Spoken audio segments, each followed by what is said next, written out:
Martin Siegert is the co-director of the Grantham Institute for Climate Change and Environment. He's also professor of geosciences at Imperial College in London, and he joins us now from Bristol in the UK to talk more about that study. Martin, thanks so much for being with us. I have to be honest with you. I mean, the numbers are slightly different in this report, but we have seen similar economic studies before, and still, you know, many leaders seem to just remain unconvinced. I mean, i.e. Donald Trump, probably the most prominent example. Why?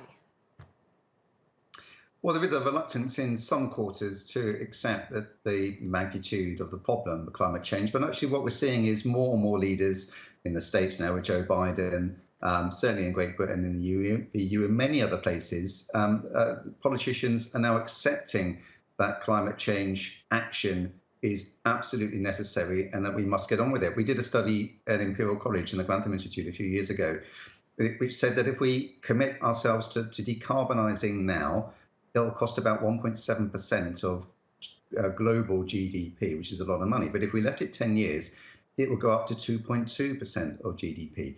Not only would it get more expensive, it actually gets more difficult to decarbonise and get atmospheric emissions down to a level that will keep global warming to within 2 degrees, hopefully 1.5 degrees of what it was in 1850. So these are a very challenging moment for us, and it's really pleasing to see that many political leaders are now getting on board with the project. Okay, but for the climate skeptics, they'll look at studies like yours and the study we just featured and say, you know, okay, this is in the interest of green energy people, you know, who are looking to build their industries. So these studies aren't sound per se. Well, I'm not sure that you can say that they're not sound, but I would say that there aren't too many climate skeptics these days. I mean, the people who really deny it. But what we have to understand is that when we're talking about the economics, when we're dealing with oil and gas and fossil fuels, it's a completely unfair economic playing field that we're dealing with. It costs nothing to pollute the atmosphere, and yet that pollution has enormous costs, not paid for upfront by oil and gas companies or by consumers, but by future generations. And I think we absolutely need to take that issue into account when we're considering the economics of this problem. Martin, give us an example, if you can, in hindsight, where a government was warned, you know, that inaction was going to cost them, and it did.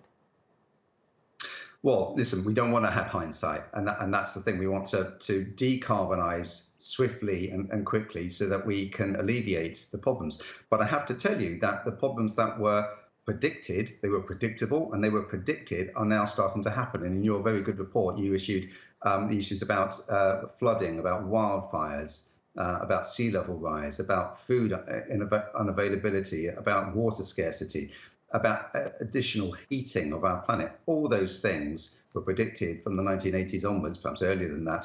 And sadly, they're coming to fruition. Now, each of them has a cost. Sometimes that's a cost in lives. Often it's a cost in livelihoods. And it's something that we could have done something about if we acted decades ago, but we didn't. And so we are now having to deal with these issues right now. And if we don't deal with them, in the immediate future, we will see many more ahead of us. Okay, you say the immediate future. I mean, I don't want to sound doomsday here, but when do we actually hit kind of the point of no return? When the ice caps melt too far? I mean, when we literally see the loss, you know, of part of the state of Florida, for example, so Americans can really see that what happened. Yeah, go ahead.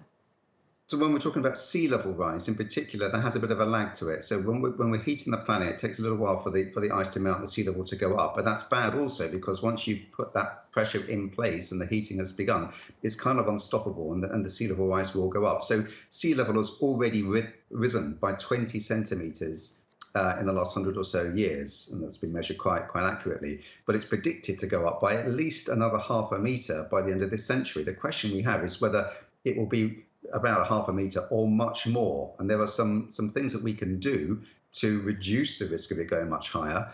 But if we don't do that, there is a risk that it could be over a metre this century. And then you've got places like northwestern Europe, low-lying lands in northwestern Europe and in Florida, that are quite vulnerable to that type of change. Not necessarily for the gradual sea level rise. It won't go up in 1 year or go up over several decades, but by the enhanced storm events that will occur as a consequence. Think about Storm Sandy, or the hurricanes that hit the southern coast of Texas recently and New Orleans, and add another meter on top of that, and you see that the effect will be much more severe than we've seen just now. These are predictable. We know these things are coming, and the only way to sort them out is to decarbonize and keep temperatures to within 1.5 degrees of what they were in 1850. Martin Siegert, great to have you with us. Thanks so much for taking the time there from Bristol.